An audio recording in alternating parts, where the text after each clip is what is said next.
Good evening, everyone. On behalf of the WHW Collective, we are continuing our series of events, evenings with WHW Akademija. It is really a great pleasure to host this evening a conversation with an artist and dear friend, Lia Perjovschi, with whom we collaborated on numerous occasions and who also inspired with his generosity, humor, and poignant analysis of different kind of social dynamics, many of our projects. And also to mention that at the moment, Dan is also a member of professorial team for the third edition of WHW Akademija. Although I believe that most of you are familiar with his work, I will briefly try to introduce him. In most simple terms, mentioning that Dan lives in Bucharest and in Sibiu. He draws pictures and texts on the walls that together are forming some kind of a visual diary. It is actually some kind of a visual report on what's going on, not only in a certain city or in certain exhibition space, but also about what's going on in the world. So this evening, the focus of our conversation is a very specific ongoing project that Dan has been working on since, I think, 10 or 11 years. And it is called a horizontal newspaper. And it is a public wall that is situated in his hometown of Sibiu. And after the decade of constant traveling and making art elsewhere, in this year of pandemic, this wall somehow became Dan's constant canvas or constant space of exhibiting. And he's using it as a kind of exhibition site for sharing local and global news with his fellow citizens of Sibiu. And I need to also mention that this talk is realized in collaboration with Capital Cultural from Sibiu, who are also supporting this project and whom I would like to thank for this collaboration.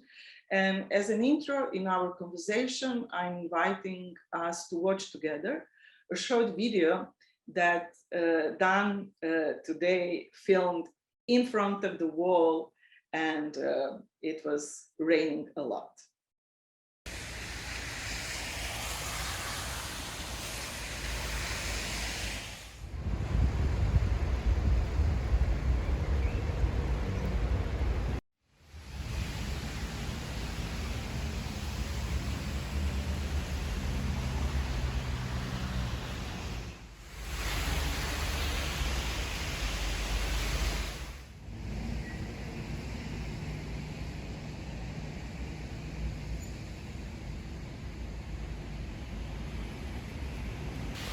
Well, so we are like in full rain.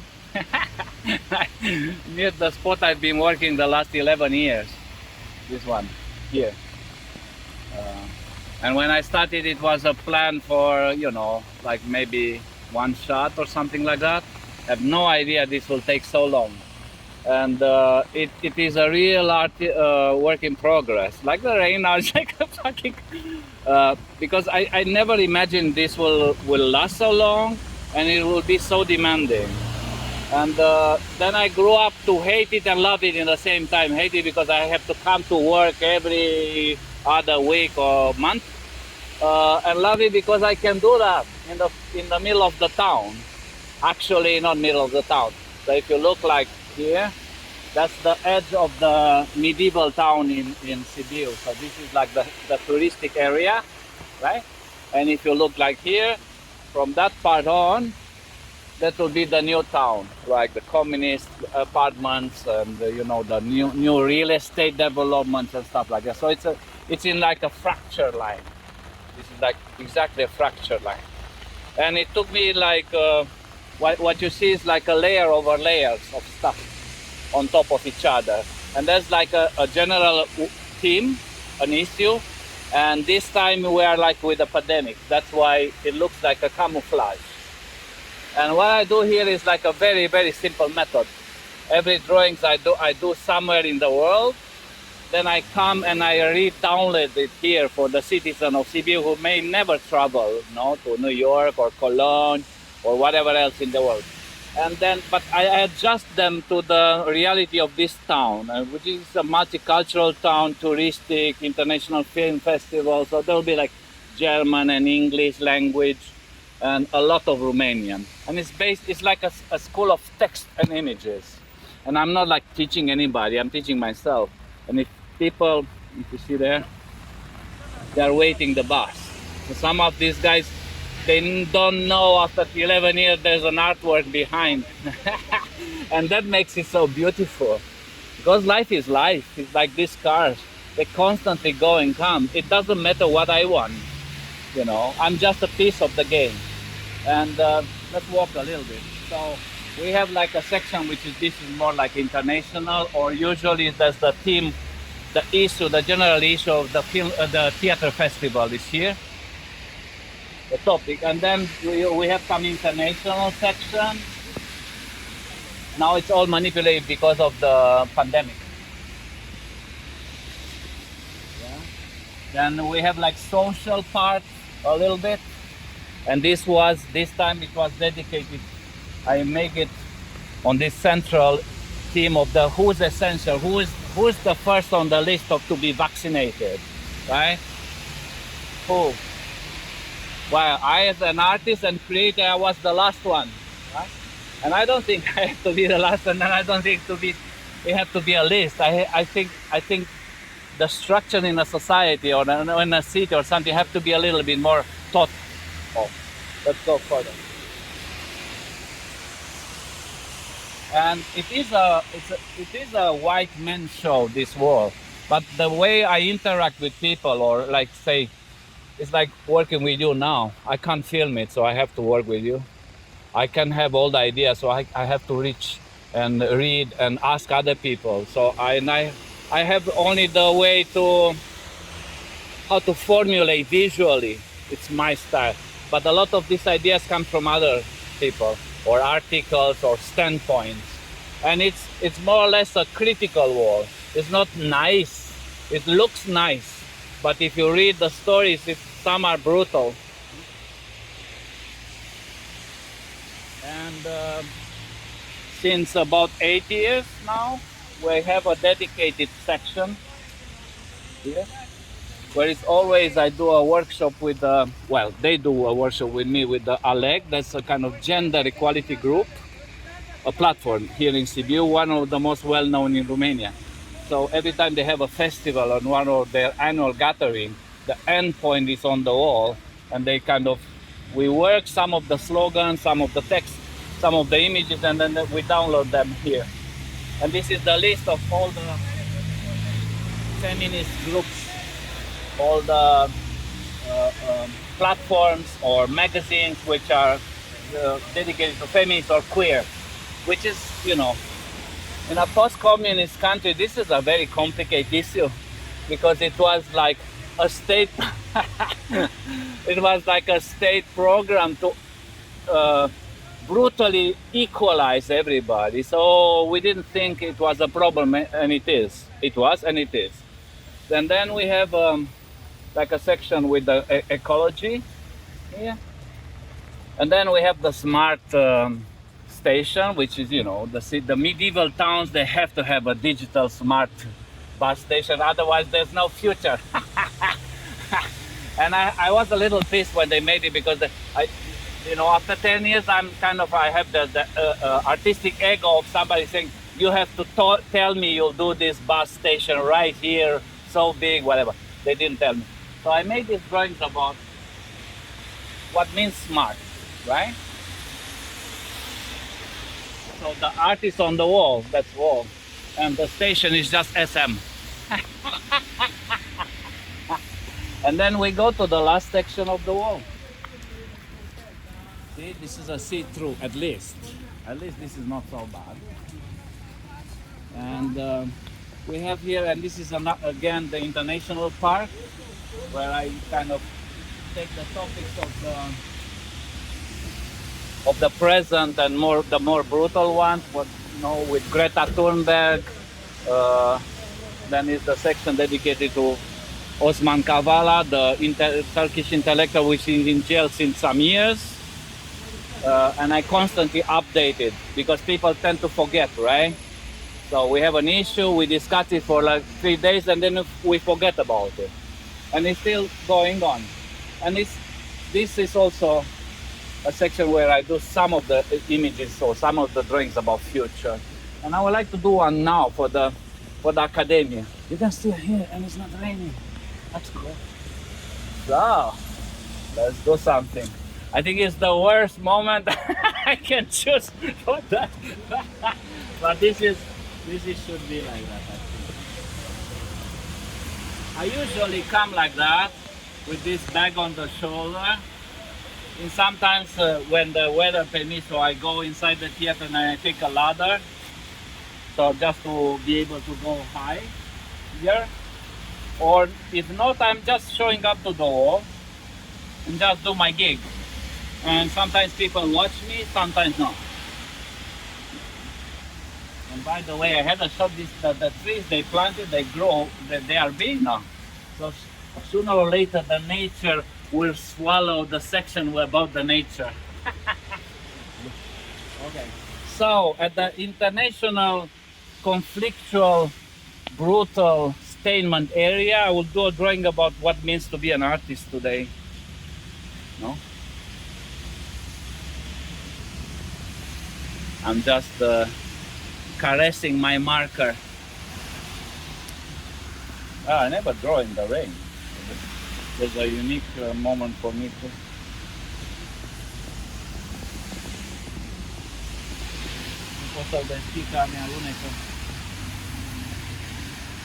This will be a premiere, not being able to open my marker.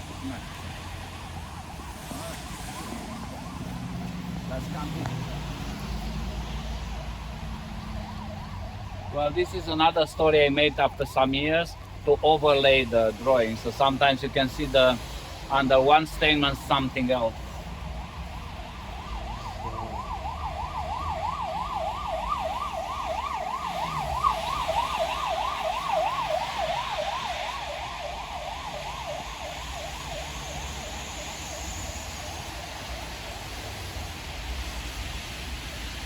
So we have art, we have this, and we have artists.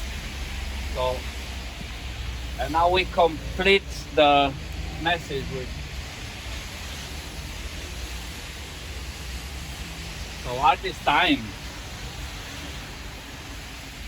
Since I started this project here in 2010, my knowledge about the world changed. And I become a different artist than the artist I was when I started. I like to believe I become a smartest one, a more,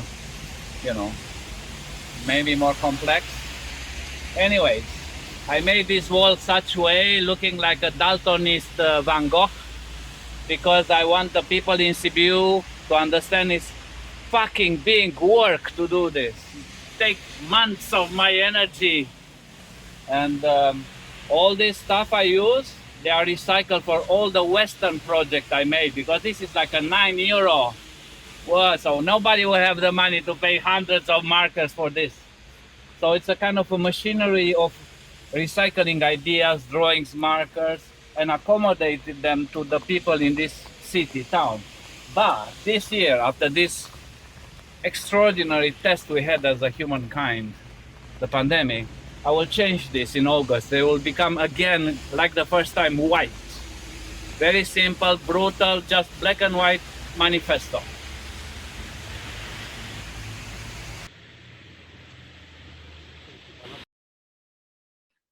Thank you, Dan, for filming this beautiful video in the midst of really heavy rain today in Sibiu. And congratulations for such inspiring project that at the same time is claiming this space of artistic autonomy and incredible engagement with lots of generosity for the local audience and people who live in Sibiu, because my feeling is that this ongoing project is almost like a retrospective in time, which is quite fascinating. So maybe if you would like to add a little bit more on the wall, on its history, and how do you see that this can perhaps also influence our way of thinking about the current conditions of closing in order to find these new avenues for being active? Yeah, thank you. You know, it was this evening with me was supposed to be a live shot from there, but we could not do it due to the conditions. Well, Anna, last year the International Theatre Festival in Sibiu have only one live show, me, because everything else was online, and that can I never, you know, I never imagined this kind of situation, you know, where this kind of with this project will stay as the one of the only, you know, visible or accessible project in town. So if I have to resume all these 11 years, is that I had to constantly adapt to the situation, right? At the beginning, you know, it was like, you know what happens, everybody, you know, it's something new, they come and look, and then after 3 years, they forget about it. So you have to pass through depression to forget. Then you have to reinvent yourself. Then you have, you know, something. It was, I always take in consideration like funny things or kind of accidents of life. Because I had some ideas, I could not test it at home, so I test them directly there, and it didn't work out, or it worked out in a different way that I imagined. Like once I had the whole wall black, and I draw with chalk, so you know, rain could erase it. It was out of my control. This was the idea, but it was so much work, then I kind of abandoned it. And once, like, you know, I always say the most difficult art exhibition you do as an artist are in the town your mother lives, and your colleagues of the mothers and our family, because you are exposed to that. And the only local magazine, printed magazine, who get to my mom was also the only one who hate my drawings. so she constantly get hate mail about me, in the, you know. So I had to face this kind of situation.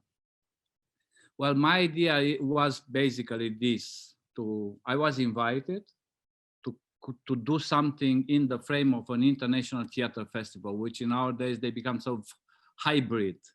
They have visual art projects, curatorial, they have all. So the local festival, which is big and international, the director saw me somewhere in the world and said, well, you have to do something at home.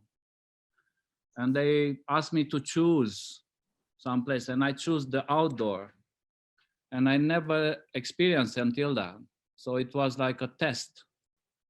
And this test 1 year, and then I changed it to, you know, the first edition was just one shot. I draw the whole wall and leave it like that. And then I constantly update it, and then I change it. I put this name as a horizontal newspaper. Like I'm the editor and I'm like editing articles, and so I have this also, my mind is now kind of set. I have the mindset to do it. So constantly do it. I don't joke, I'm not paid to do that. I'm just doing it. And the payment is the fact that I can do it. Because nobody, in 11 years, nobody asked me, you know, what you will draw there. So I somehow succeed to have this kind of trust from the local administration, and of course under the umbrella of a theater who also use public space for performances. I mean, in a disguise somehow, but I profit about this is life, you know. I never apply. I didn't sign nothing. I don't have a contract. It's just like somehow a hole in the system, which is 11 years old now, and it's like becoming traditional. So in a sense, if you want, I gentrify a wall, because it was a really bad part of the city. Everybody forgot about it. It was run down. And now what's happening is that every other 2 years, the city council is repainting the wall. That's that's the gentrification process, the repainting of it. And well, I transform a section of the city somehow into something else. And I never realized it's such importance until now with the pandemic, right? When people could see it. And that put also like a big pressure on me, Anna, because it's one thing I draw on your walls in WHW in Zagreb, and I feel free to draw whatever I want. And it's another feeling on the streets of Sibiu, where in that bus station you can see your grandmother, or you can see, so it's a different way to approach. And in the first year I was very engaged. I chat a lot with the people passing by, sometimes in a more violent kind of discussions, sometimes very nice. I can tell you that after 11 years, the general, if I make an inventory, it's more positive kind of answers. But it's not, it was very, very demanding emotionally from me. And now I have a little bit more detachment after so many years. And I even can watch, or I can, I do my own research looking where people stop. Because it's a walk. They walk in front and they stop so I see what is more attractive to whom. Young foreigners are different, people, tourists are different, local are different. So I have my own sociologic, empiric, dilettante kind of research to see how this can work. And when I mention a school of text and image, there's a lot of I don't usually, my career was international. What I did on the walls outside my country, I could not do on my own on the walls inside the country until recently. So my thinking and the way I do text, it's English based somehow. And here I switch it to a lot of Romanian. So in a way, since some years, I'm getting in touch with my own language somehow. And it's a way to use the language differently than the kids learn in school. Right? Thank you. I'd like to ask you a little bit about the notion of generosity, because your art is extremely generous, as these horizontal newspapers are definitely testifying. But not only related to this particular project, there is a certain generosity in artistic method while observing things and trying to convey them to wider audiences.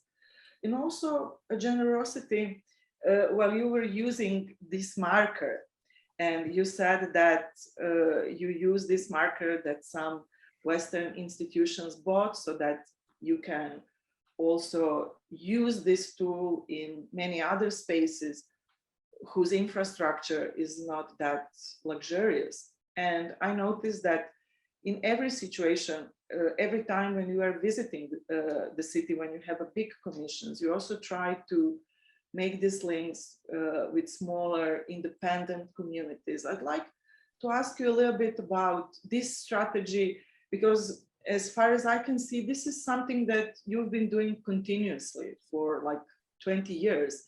And it is not always visible and people don't know much about it. Well, yeah, it was also progress. So at the first time, Anna, you are very generous when you are very poor, because there's nothing to share, so you share everything. So when we've been young artists here in this country and immediately after the fall of communism, what we share at the time was our studio, because we had one and a lot of our colleagues and other people have nothing. So we shared this as a space, and then we shared the knowledge, because we were able to, when I say we, is me and Lia, my partner. So we got lucky to travel and see stuff. So we photograph or film them and then show them back home to the people who could not travel. And I will never forget that it was a time when a flight tickets to Venice Biennale was the medium income of a Romanian, so it was impossible to go for a lot of people. And so we just do very simple stuff. And it was more like an instinct than a kind of plan. After 2010, so 10 years ago, when my life became more safe in terms of what's happening tomorrow, income or whatever, so I have my own home. now, so I'm more safe. Then I can share more, even money or, you know, spots or influence, or I can collaborate, you know, demanding nothing. Well, I grew up and I found myself in an economy of zero. Yeah.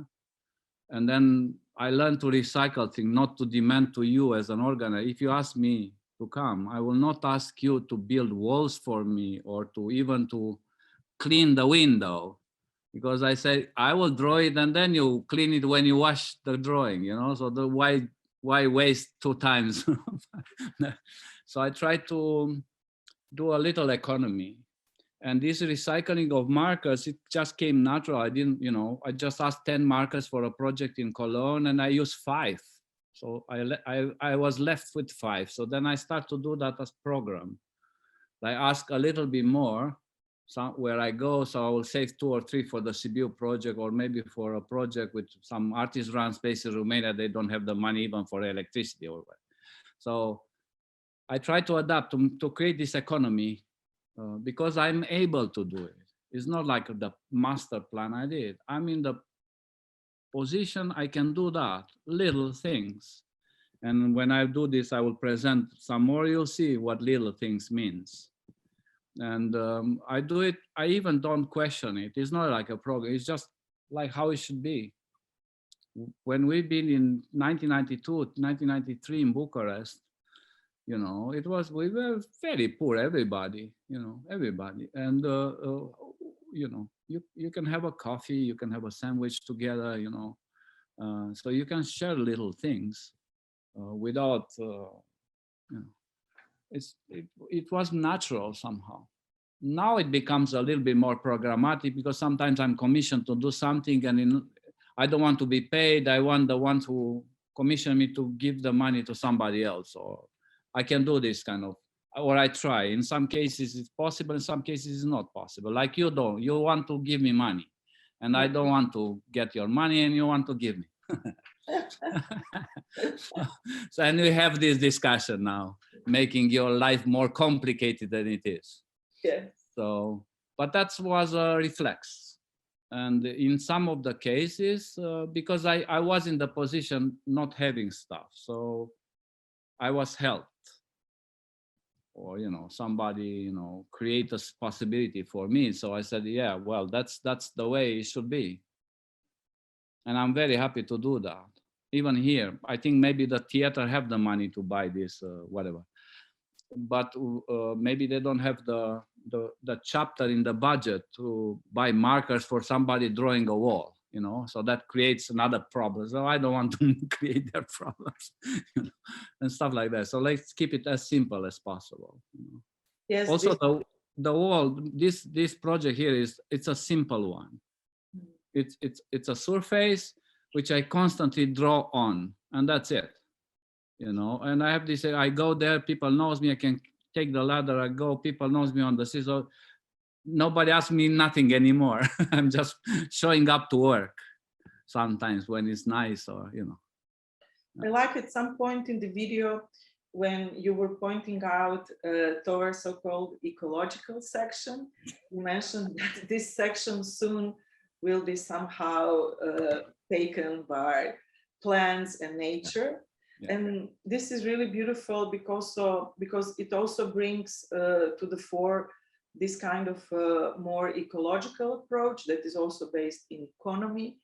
And I believe that this, what you just mentioned, is very important, like strategy, and not only like an artistic strategy, but something that also institutions and organizations, in order to address the current crisis, need to cultivate, and not only to work with an artist or to work with the artists who are applying these strategies to their work that temporarily hangs or inhabits the walls of the exhibition space, but somehow that these strategies, through this more deeper traces, are also influencing the very foundation of the institution, not only of particular institution, but of the institution of art. And I'm also particularly triggered with what you said about responsibility, that in a sense, when one is in a place of privilege, that the way to share it more is kind of a responsibility that comes with it. And you mentioned that for a couple of occasions when you were responding that for you this is as it should be. And like moving a little bit forward, I would now invite you, Dan, to share with us the presentation that you prepared. And it is a bit, I would say, more detailed presentation of a little bit that we just opened up here as a topic. And after that, we will open up discussion for the whole group, so we can talk together. So hold your questions if you have any. I hope I answer everything beforehand. Okay. Uh-oh. That's it, but I have to go for the beginning. Just bear with me a second, okay? Let's see. Talk. No. Just a sec, because I don't know how to. I will do it manually. Just a second. Okay. So for the ones who don't know me, I'm drawing my life on walls. So like very big walls or natural walls, like standard, human-sized walls. And it's for me the whole life since probably 20 years is to how to balance these sizes and dimensions. So huge and normal, and big spaces in big institution and normal spaces in big institution. So I was born in a part of Europe which was under the communist dictatorships. And I was born metaphorically, but also physically on the part without graffiti of the Berlin Wall. So this is that's why the walls are important in my practice and my life, because metaphorically I was on the side of this, which you cannot do graffiti from a dictatorship point of view. Wherever you see graffiti is like a reaction to a society, and they are like, a sign of freedom somehow. So I was on the part of the oppression from freedom of expression, like the others. And I grew up in the communist dictatorship, but my country was a succession of dictatorships, royal one and the fascist one. And I grew up in a kind of, let's say, a context of missing things. So somehow probably my reaction to adapt and go small and try to do the best of the things you have comes from here, from this kind of emptiness or missing situation. And the most terrible things was not like this, that you don't have a certain can of meat, but this, where all the social life and life and everything is fake. So I grew up in a fake society. And of course, you as an artist, you realize, okay, these are the bad guys, right? It's visible. They are visible bad guys. But then the good guys are not so good either, right? The good guys were kind of orthodox. Anyways, then that wall fell, right? It fell. For me, this is the image who still gives me thrills, This fell. And then some people, some of my compatriots, some of my citizens, they got courageous and they went to the streets. And this image, you'll see one on the left is a graphic artist, and the one on the right, it's a actor. And they got both shot. One died, the other one recuperated. But anyways, this was the situation in December 1989. So these guys went out and liberate me. They kind of destroy a society, a fake society or whatever it was, and create from me a platform to to really become an artist. So I choose to go to the freedom of expression in the printed media, in the freedom of using the words and the image, that means newspaper, and not in the galleries and not in the art system, which was very, in my opinion, corrupt and at the time, and very, very low. So I developed my way of thinking with drawings in a political newspaper. You know? So synthesizing a complex story with a minimal line. You know, and I keep this kind of a relation with the newspaper till today. So it's a 30 years long story. And then today means that a newspaper today or the publication today can be much more diverse. So I'm also collaborating with an online publication like this one, where the Internazionale, which is a really, really interesting site. So I'm publishing online situation. And then I went back after to recycle. My drawings, the early works are all inspired from a text in a newspaper, or they just illustrate that text, resume that text, or come from a text. Now, I start to use this kind of source of information as part of the drawing. I just made more clear and visible what it is. And then I'm incorporating that in my kind of installation, kind of news rooms. And well, recycling the word in itself. So every newspaper around this fear word, it's about fear. They are about fear, various stories. And then I let these drawings to flow out, not only newspaper, but also I use the books, the cover of books or magazines, or even PhD thesis or whatever, as a support for communicating it or circulating. So in a sense, I develop myself and I continue to update and upgrade myself outside of the artistic system. Also with artists, also with museums and gallery and artist-run spaces, whatever, but also outside of it. Also like this, for years I resist the pressure to have my drawings on T-shirts and stuff. And then I changed my mind, because if I keep them as an artworks, they are very less accessible to people. If I put them on T-shirts, they become more accessible. And all the T-shirts I do, and I do a lot, they are either with, like you see, human, about nature, about, Bergamo, it was to fundraise money for the local hospital during the pandemic. And the black one there, it's about saving a town, a famous spa in Romania, who go just,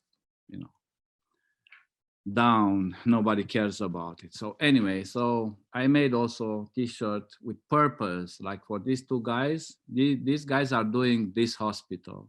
They literally did a hospital. They fundraise money from everybody, and they build a hospital for kids who are ill with cancer. And in my dreams, I like to believe that a part of the money needed for this came directly from this T-shirt I made. I don't get any money. So all the money goes to the task of the stuff. And then and this is pandemic again this year. So I try to assist young projects and young people, or whatever, young initiatives. So, the galleries were closed, everything was closed. So what this guy called from a space called the Case 101, because the artist-run space was closed down. So he took a car and he called it a mobile gallery. So you can move it around, you can open it, you can use it in this kind of circumstance. So they use it, the same van. This is a site of performance now on top of it, or like a video in it, or it becomes, I think I lost one slide. It becomes also like hosting other people inside, around, on top of it. So this, for an entire year, this van was circulating around town. And another story I did recently, and I'm very, very proud of it. This is the vaccination center of a little town near Bucharest, 1 hour and something.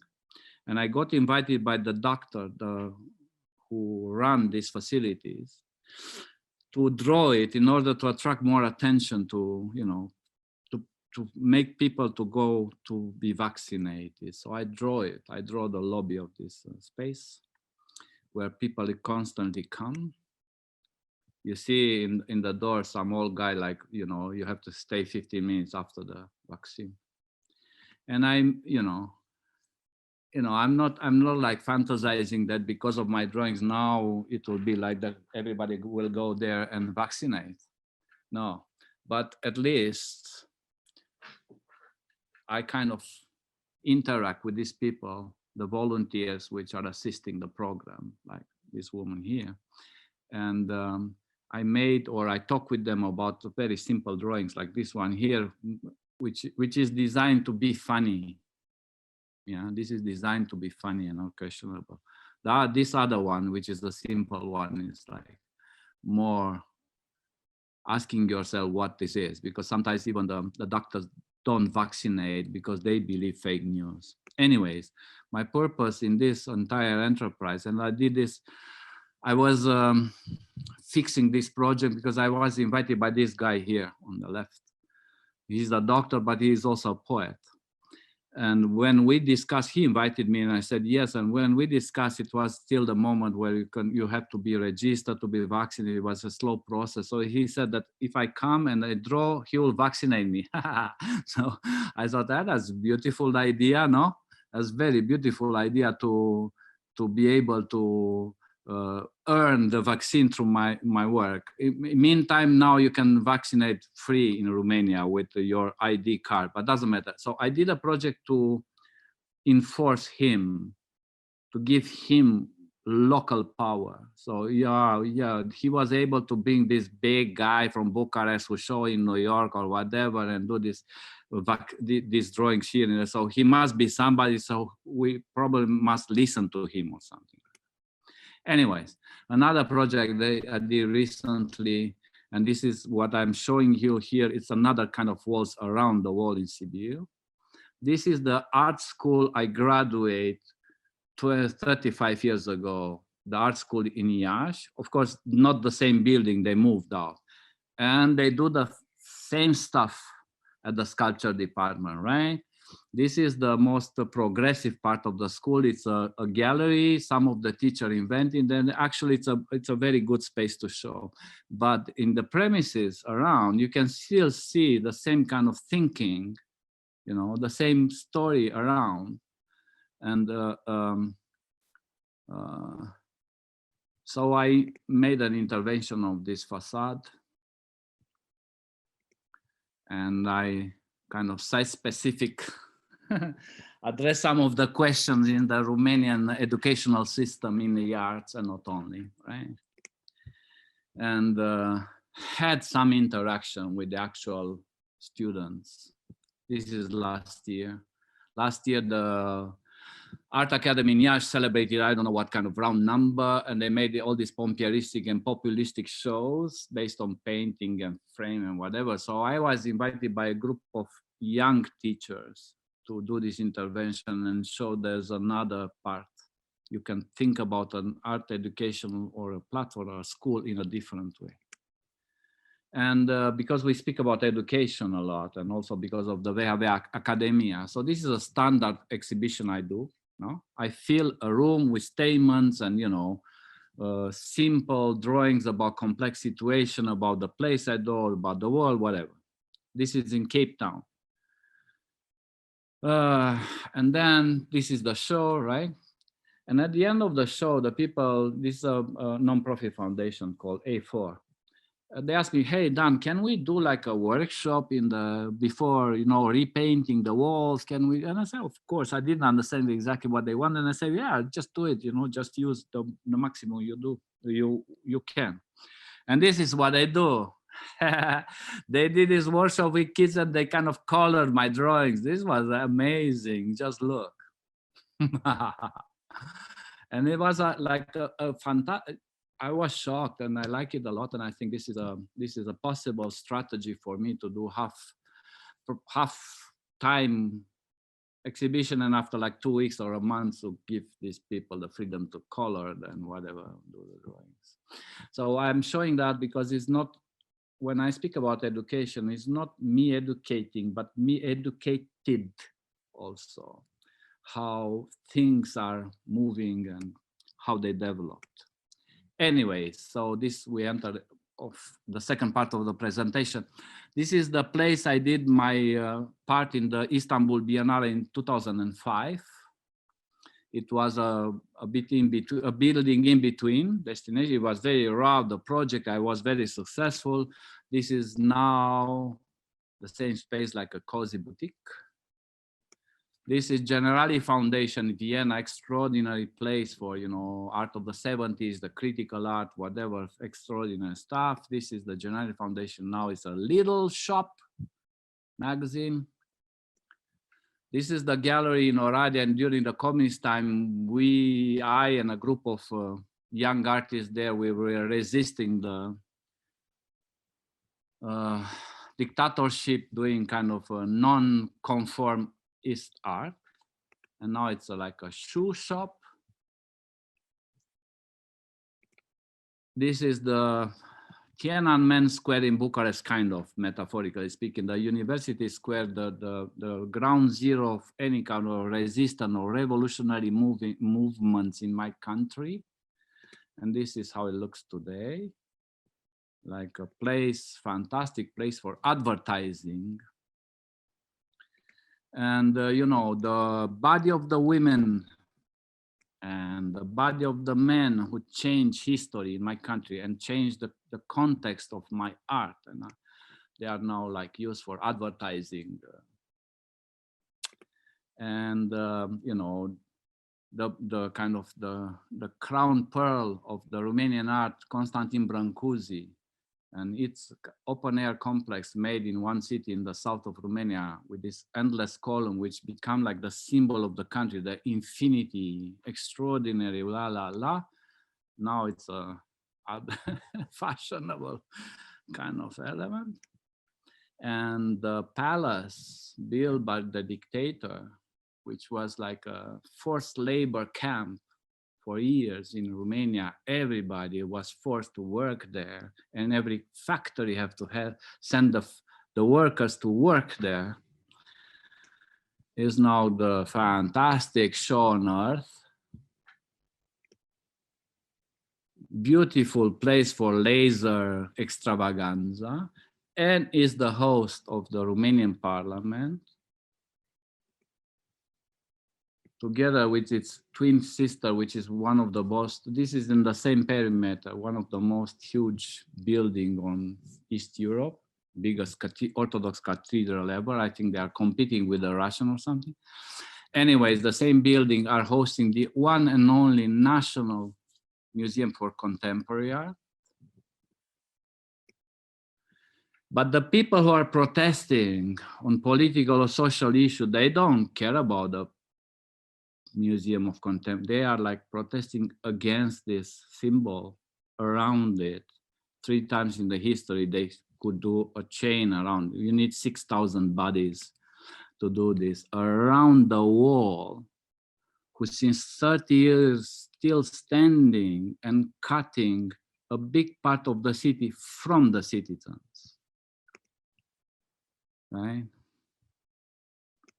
So walls, this is the one of the reason I do this wall in Sibiu, trying to use the walls not as a wall, but as a kind of platform of debate. It's not something to stop people. It's not something to exclude. It's something to include. So I did it white, black, white on black. And the most important part is that it's connected with the city lights. So it is accessible 24 hours per day, night included. And what is important for me there, you see this section of a wall when it was this grand European meeting, 27 chief of states came in Sibiu. And I made this, and you know, It's like the sundown or sunrise of the European Union there. It's about cities and whatever. So the same spot, you see it 2 years later in the pandemic. Some of the drawings resist, and this is the mechanism of this public project I do. Some of the drawings remain as a fixed kind of pieces, and the rest moving around according to what's happening in the world. So this wall is made by me constantly and only, right? As a total editor-in-chief, but I try to collaborate, and in this age of collectiveness or sharing, you know, I try to, and this is one of the section I do. I mentioned it earlier with this ALEC, this kind of gender equality group in Sibiu.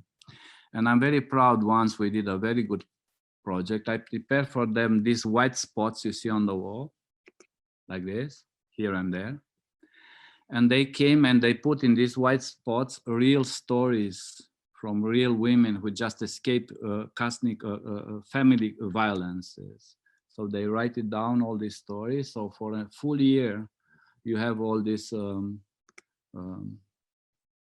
Here is like the statement it will be like, I stay or I leave for the kids. And yeah, so it was really, really impressive.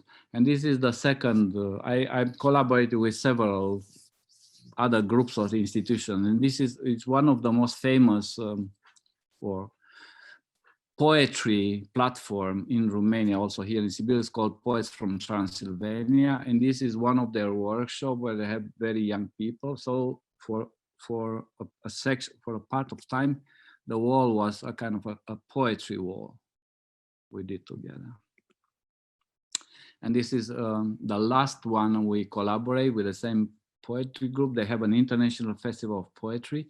So all the people came in from, I think there were 30 poets.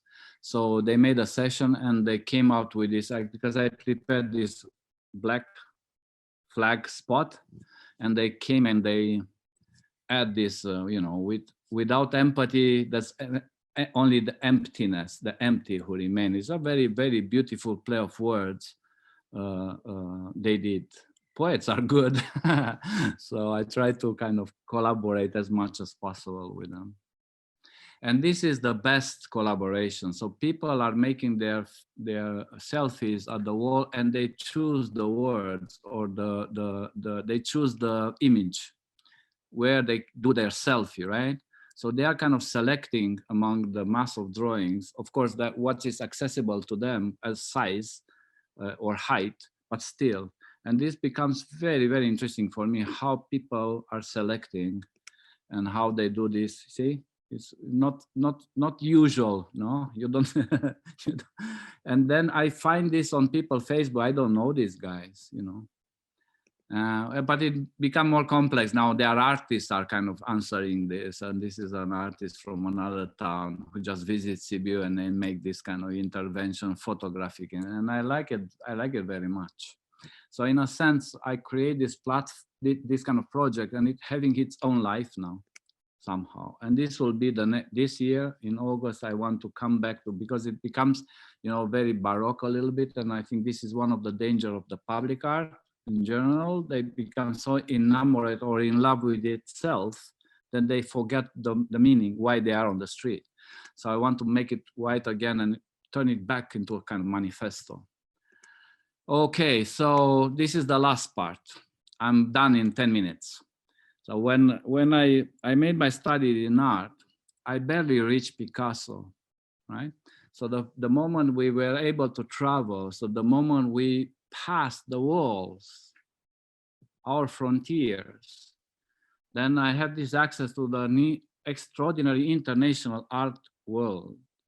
And we've been hit at once by the art of the 50s, 60s, 70s, 80s, and 90s, and it almost annihilates us. And the best response to that was what my wife, Lia, did, a kind of art museum in files. We photograph, we collect flyers, we did everything possible, any free stuff we found, and we got this information back home in Romania and organized it, she organized it in an archive to be able to redistribute it. And it was the same moment I spoke earlier that our studio became a gathering place. This is Mike Nelson doing a lecture on slides. And people around here are either people, art critics or artists, or people who will develop later on festivals of art and whatever. This is another shot with Marius Babias and Ciprian Mureșan, so the young generation of Romanian artists. And this is Claire Bishop here with visit with her students, and this is our one and only Georg Scholhammer with the Vienna Bucharest days, and one of the concerts of those days were held in our studio. And this is Erden Kosova, the curator from Istanbul, and near him is like Raluca Voina, who ran the Transit Foundation in Bucharest right now. So we did a lot of this because it was not so complicated to organize, because this was our resource. The resource were us. So we could share us and our place too. And then Lia started to produce manifests to create this kind of printed shortcuts in the other people who just barely reached Picasso in their art education. So creating kind of meaning of what term of installation or performance means. And then it became more sophisticated from her part because she designed her own subjective art histories, having her own cuts. And the model is that you can design your own context for your art like this. But then, after 20 years of using that space, we were obliged to, we've been kicked out basically by the Art Academy and we have to pack it. But we knew it was coming. So we were preparing another space, and this is back home in our hometown in Sibiu. So the archive, which was improvised in our studio, now it becomes more kind of established, and it becomes what you see when I'm live behind me is like Lia's installation with Knowledge Museum. So the Archive of Contemporary become a part of a larger installation and model of thinking, and where we can also receive new, this is a group of young architects from Cluj, but because it's still our home, access is very complicated. So we thought how we can, I found a wall and I draw outdoors so people can have direct access to my art. But in Lia's case, and she's a builder of institutions, so she found a spot with a local library, it's a famous library in Romania called Astra. So the last level under the roof, it became a kind of installation now, the Knowledge Museum installation of Lia. It is a reading room, but people, they don't realize they are in a kind of, artistic environment. And there are chapters in this building, and it is used for small workshops and meetings, like Lia here working with some people from students, high school students from Târgu Mureș, and little gatherings and, sometimes one-on-one or little guided tours in the situation. By the way, this is the Earth Department. That umbrella you see there is the representation of the pollution of the planet. And this is the art section with some donation from the Ideal magazine, Parquet, and other people who donate some of the books. And this is the environment. Anyways, this is the house we built. Our home and our studio right now, host of this kind of institution. And our master plan is to donate this house, or to leave this house as a research center in contemporary art in the city of Sibiu. We don't know exactly how, we don't know exactly the rules, we don't know now, but this is the master plan. So somehow everything we do as an artist are kind of alimenting and feeding this project right now. So that was it. Let's see if I can stop this now, because I don't see if I can de-share. Yeah.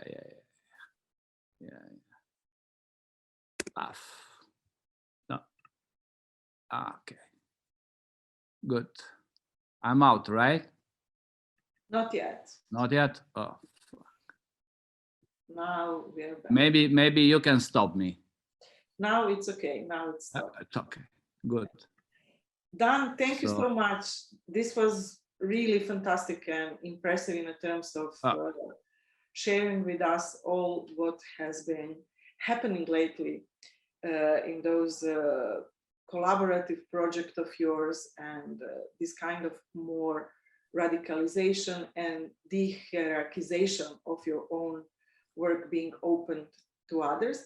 I think this is a beautiful intro into the part that we will share with you, discussing perhaps some of the aspects or maybe ask some questions. But what stays with me at the end of your presentation is this conviction that walls are not here to divide us, but that even the walls can be used as places and platforms of connections.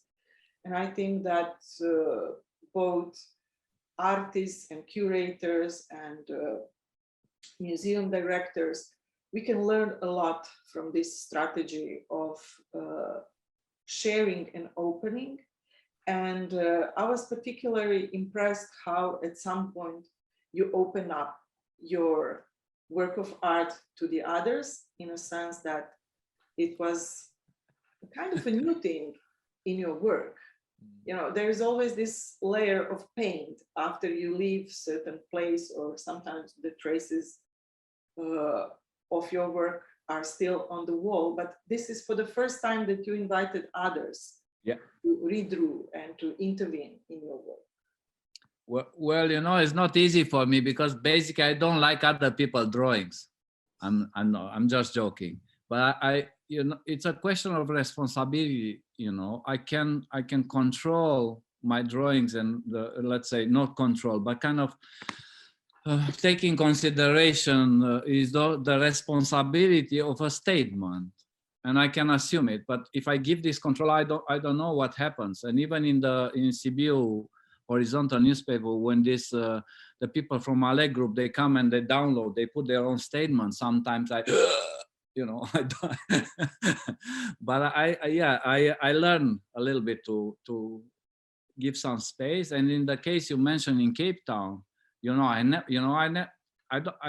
never imagined my drawings to be colored or, you know, to be filled. It's just, you know, I work with this line. It's like a structure, and these guys probably they see it differently, and they did it so beautifully, right? I will not be so good in painting them, so, but it creates a possibility. This is the rule of my life as an artist.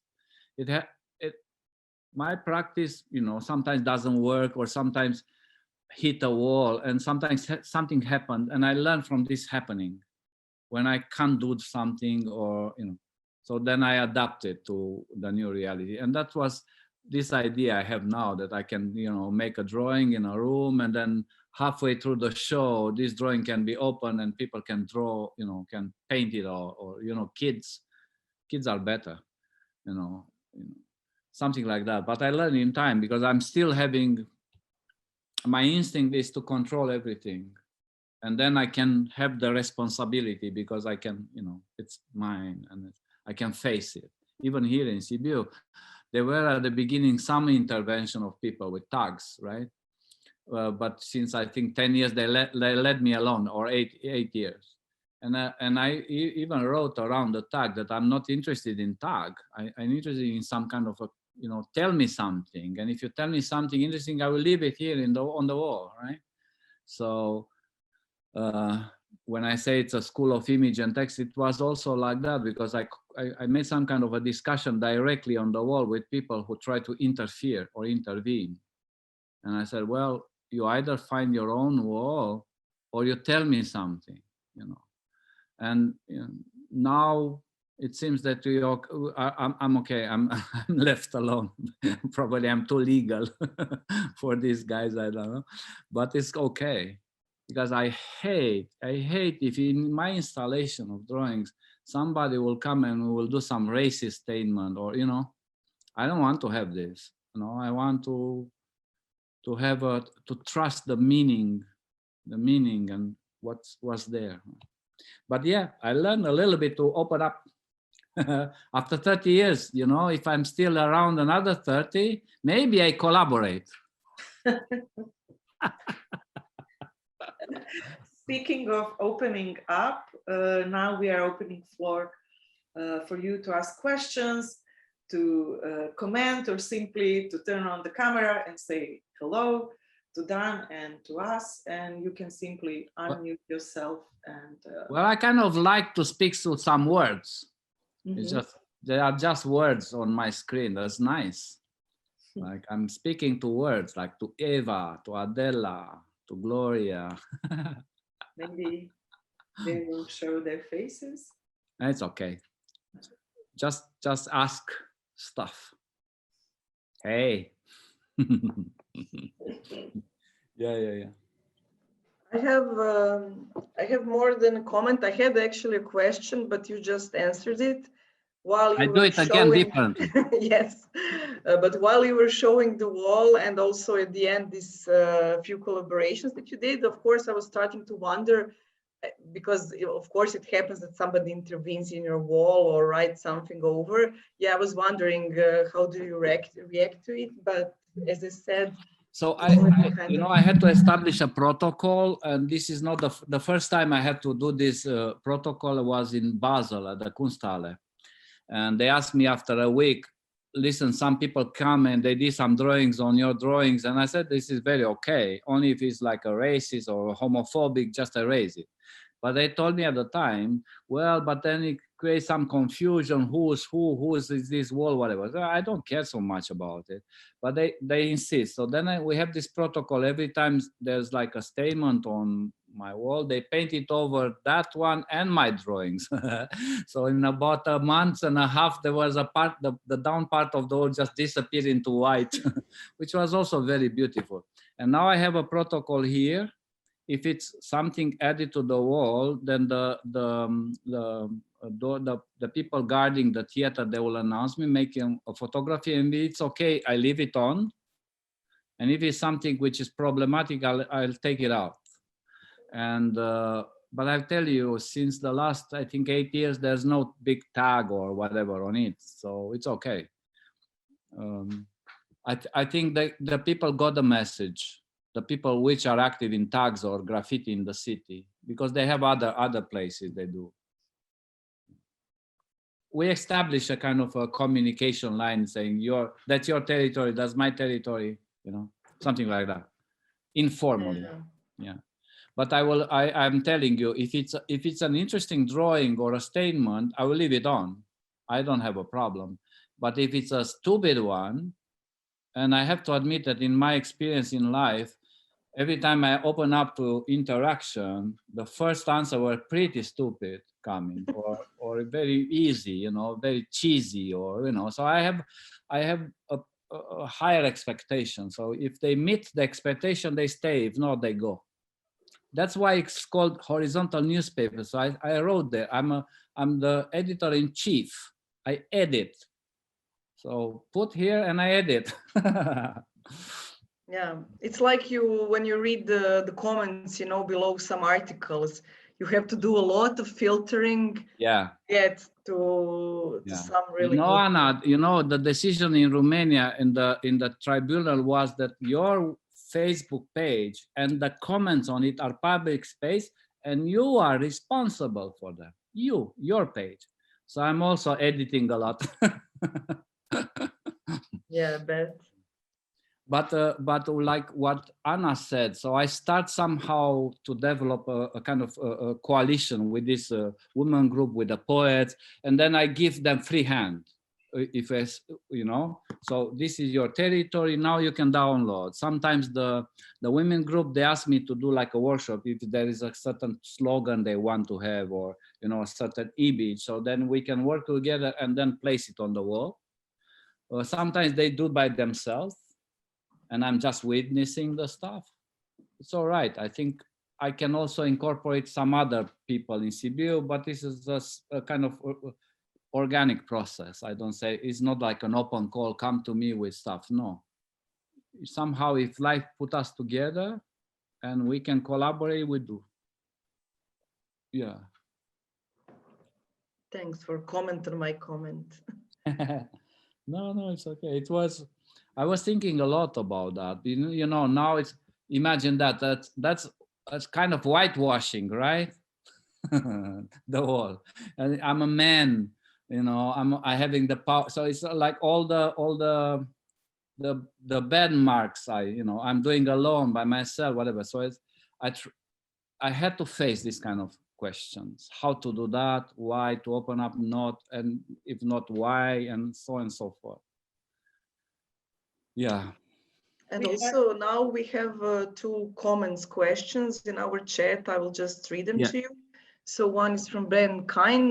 We, Ennio, Ilya, Tina, Ben, we're all listening and watching while we're eating some pasta. Maybe you don't want to see us munching away, so cameras off. We're loving dance talk. Thank you.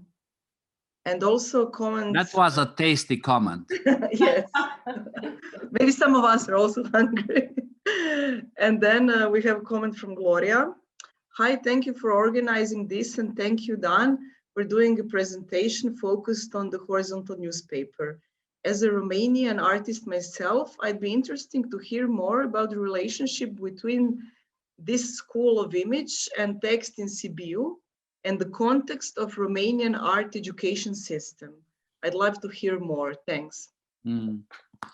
Well, that's complicated. That's complicated.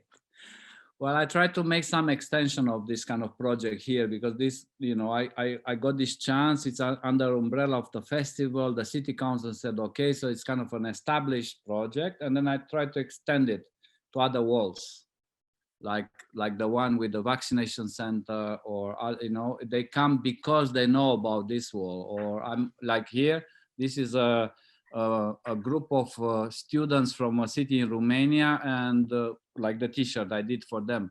And they also want to do a wall drawing with me in their city.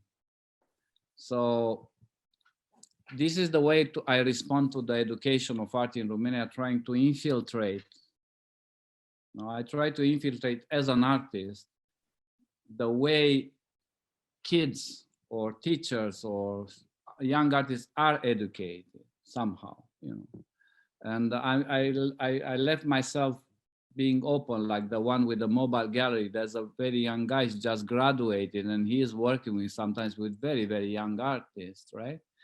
And of course, when you are showing in a van, then you have to think about the space. Then you have to think about what is site specific, what works, what not, why here, where you drive the van. And so a lot of other stories around, and it's a very interesting educational moment also. Also the practicality of it.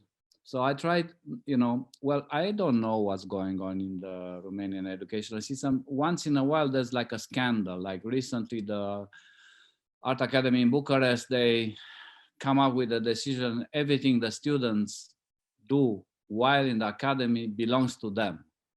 And if that particular drawing or painting or sculpture will sell, this is in the head of the Art Academy in Bucharest, the selling. Anyway, if that sells, 70% of that stay with the schools. And this was the last discussion and fight in Romania. The young guys organized an exhibition where every work was cut 70% out, and that 70% is to be donated to the school. so the artist is left with 30%. I participated to the show, by the way. And so I don't know what's going on there. I even don't have energy any longer to know. I'm just doing what I know to do.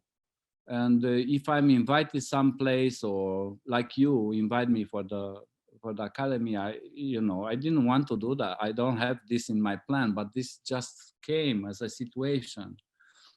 And then I was forced to, suggest you some positions, no? Do you remember? And I realized with horror that everybody in my head was like a young artist, was like 40 years plus. So I realized I'm like really old. So I had to go and know again what's going on, who are these people around 25 or 30. And so this is the way I'm thinking because I can't fight this system. I don't care about it. It's their, whatever they do, you know. I try to do around my art and around the people I know, and you know, some of the great Romanian artists are teaching in the high schools in Romania, and sooner or later they will come with the kids here, or I go to them. So anybody who is interested in this country, anybody can have me if they want, right? So this is what I contribute. I managed to make some time to go places in this country, or you know, to maybe support. And this is also a strategy lately. Anna, you asked me, so the strategy is like literally using the name. So is somebody fighting a fight somewhere in the corner of Romania, so I go to fight the fight with him or her. That I can do. And the rest, I don't know. I mean, you know, my colleagues are teachers and all of them are doctors now. So I think only the doorman at the museum is not a doctor in Romania, a doctor in arts. Everybody else is a doctor in arts. You know? So I don't want to work with the doctors in arts. I want to be free and do my art, and whoever like it, it's a partner of mine. You remember that I have this problem with the term mentor. Yes. You know? Because who am I to tell a young person in Romania how to do, what to do? You know, it's a different planet now, this country. You know, it's something else. So maybe partner, coach, whatever. So something not creating a sort of, you know, geometrical figure or something. I don't know. It's not a bad word. It's okay. Me, I have a problem with this. And I'm still not solving it, but I'm still thinking on postcards. So I'll send you some more. Yeah, I'll send you some more. I can share some of them. Yeah. These are the postcards that Dan has been sending to WHW Akademija from Germany. Just to make competition with Teuta, right? Yes, yes. And some of the thoughts that he shared. I did write you a letter, but I didn't send it yet. Oh, good. Don't send it. So I'm just joking. Travel for a while. No, just joking. Yeah. No, I like this practice of sending stuff, because you don't know if it's arriving. You don't know. It's like it's like a material sign of a conversation, right? Yeah. It's really beautiful, and it also surprises you in this time of extreme digitalization in the pandemic. And it's beautiful also how our thoughts are traveling. It takes time. And you said with the intervention on the wall, art is time. And some of the things that you mentioned about the problematic position of the mentor, about being in touch with other artists of different generations are also written here. And I would like to share a beautiful thought, something in the line that you already said about how all so-called young artists that you know are already in their 40s. And you said one of the reasons to join WHW Akademija this year was this one, to get to know young people and to learn from them. Dan born on the other side of the wall with no graffiti. So it's also beautiful how these practices of mail art are continuing. This one is from a couple of years ago when we curated Labin Biennial in 2018. Dan, there is a beautiful collection that is growing. And Dan, I also noticed that you have this kind of passion for mundane things like postcards. You were in Zagreb, and I was also honored that you shared some of the photos of the exhibition you had last year at the Gallery Nova. And while we were hanging around together, wearing masks all the time, I noticed your interest in postcards. So you were buying lots of postcards in Zagreb. I would like maybe to ask about this kind of little passions, or this kind of, amateur practices, something that kind of keeps us going on. Do you have anything else like you are collecting or considering sharing or including in some artworks? Yeah, I'm obsessive collector of all kind of stuff, but like little stuff because I'm like cheap. I hate to spend money. So I have a problem. So I have to negotiate this problem. That's why this element is like 50 cents or, you know, it is not so expensive, a postcard. This is one reason. Secondary, because my life was so kind of nomad around, and I constantly switch hotels and cities, and so it's impossible not to observe some, you know, the way the city represents itself through postcards, what they choose to show. So it becomes also like a research a bit. And you know, I have a large collection now with, and I found some very cool one in Zagreb, the one with who smells. I never found this on the wall. The Zagreb one, you scratch and you have like lemon. Come on, you know. And but also some beautiful one with the image on the front, reproduced black and white on the back of the postcard. So I can send it the other way around, put the address on the image. I will, I will try to do this. So if you look at this element, which is a very banal element, a postcard, no? And if you look at it, how it is interpreted and how the image is constructed, it becomes very interesting. So I become obsessive. So I have postcard with the round thing in the center, with sometimes they put frame, they move some kitschy frame, or sometimes they choose they choose some element which can be from anywhere on the planet. And this is very interesting because it's like a misleading postcard, you know. And so I can build around these stories. The same, Anna, maybe we showed this once. I photograph all the artworks in the hotel rooms I've been in the last 20 years. Wow. And it's an alternative art history. And this is a dying practice because now they put flat screens as a decoration, or they a wallpaper, you know. So it's like a dying a communication tool, the art in the room of the hotel. The same goes with the postcards. Not every city have ones. And in not every city you'll find stamps. It's complicated to access stamps because even the stamp and the idea of a post is fading away towards this courier or what, you know, private couriers or whatever. I remember I had a project in Bogota in Colombia, and they don't have the national post, so they have courier stuff. So I just sent postcards blank because it was not clear that they arrive or not, you know. Well, half arrived. So half are in the collection of the postman. I made somebody a millionaire. I'm just joking, but it's like a process. You know, this is changing right now. You mentioned digital. You saw in the film, there is a digital, it's a smart digital bus station in front of the wall I draw in Sibiu.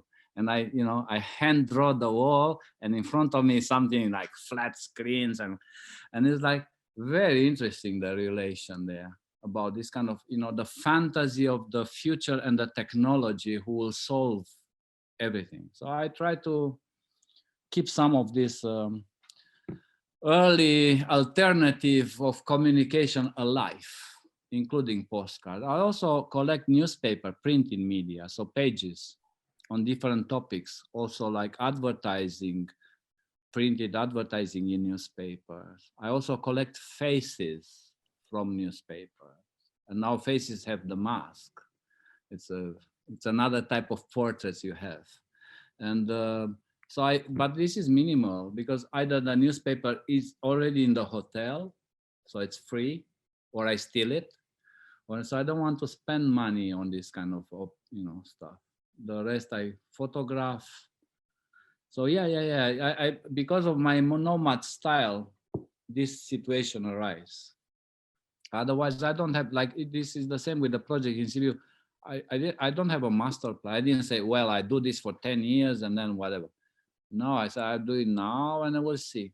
The same with the cards. It's like 10 years later, I have bags with postcards, or maybe I do a show sometime with that. Or I have one collection of postcards which is very cool. It's called "Who's the Guy in the Image?" Because sometimes you have a postcard representing a city, and there's somebody on a bike. You don't know who that guy is, and he become like a, or So it's very interesting. Sometimes it's one character in the whole image. It's either from the back or from, and then who's that character? It's kind of a mysterious question, and I found this everywhere. By accident, people are caught in the official image of the city. Yeah. So I kind of collect them now because they have this character on them, or two people or three people. You can have subdivision. This is very interesting. When you have to organize something, then you have to have categories. So what category do you have? And I have 200 until now. 200 categories of postcards, if you can imagine. Impressive. Yeah. I think I need to be obsessive on something, so I choose a little thing. Like it's not damaging so much. It's just Next time you will come to Zagreb, hopefully for the summer school of WHW Akademija. We can go together to the local flea markets and try to find some new gems for your collection. Yeah, you gave me too precious. Yours were too precious. Like then you are afraid to lose them and stuff like that. You gave me too. No, I like these very banal ones. And by the way, also like Zagreb, I have like a bag of masks because I think the most diverse collection of masks ever, it was in Zagreb. I mean, that religious ones are very, you can smell God. Yeah, come on. Yeah, that's another story now with the masks. So this kind of element who unify everything. And I love it. Like in Germany, they have a law in Germany. So you are accepted to enter spaces or to wear just this medical mask or the FPTT, whatever. So if you bought a Swarovski with millions of diamonds, you can just throw it. It's not good. I love this. Yeah. Yeah. Guys, do you have perhaps some questions or comment, because we are kind of concluding the conversation this evening, so this is the last chance maybe to comment or to ask something. How it sounds very good. The last chance. Yes, Sounds interesting. Yeah, last chance this evening. Well, I just want to add, I comment on myself now. Please my practice is based on practice. So I constantly learn and readapt. That's why I said that, 10 years after I started, 11 years after I started this project in Sibiu, I think I know a little bit more than when I began. So that's why I wrote that artist is time, because you need this time. I needed the time in the dictatorship and then space after the dictatorship, and then I entered this the shift of ideas and the world changing, so all kind of new concepts or new so I didn't have this like 10 years or 15 or 25 years ago, and I found it really interesting. I made this drawing about, it was like decolonize 2-3 years ago, and now it's disinfect the world but it is very simple words sometimes that can say a lot. So I learned from this. I learned of what's going on, the way you build your academia, what kind of people you invite, from where, what these people are interested in, the magnets in the skull. It's extraordinary, so this for me, it's like recreating the world entirely, again, and this is a sort of shortcut. I don't have the time to study this or to read all the books you put there, but you read it for me. And in the discussion, I can get something, or in the visualizing, seeing one projects these people do. and you know, from territories I never imagined somebody will be interested in, you know. So this is really interesting. So my practice is based on this doing it in any kind of circumstances, and using all the resources you have around you. You don't have, I don't, you know, now we build this house, we build a house. You saw the drawings I do with those drawings. So when these people come about blah, blah, market and whatever, you know, it's not like that. You can do it in a different way, you know, you can find ways and paths, different way, or maybe reconsidering something. So this is my practice now, and the project in Sibiu is somehow like a stabilizing it. It's like a fixed point. No, the rest change. I go, I come, I adapt. And here is the same kind of concept around, same people around, somehow same geography or architecture, but also changing, even here. You know, so you have this international theater festival who gave me the frame, so I can do whatever. And suddenly you don't have it because it's the pandemic. So suddenly it's just the wall. And I was defended until then by all these people coming, doing, you know, and now 1 year and 1.5 years, I'm not defending, I'm just by myself with this project. And probably finally the city council will see it and realize, whoa, you know. So it's interesting, very, if you just look around.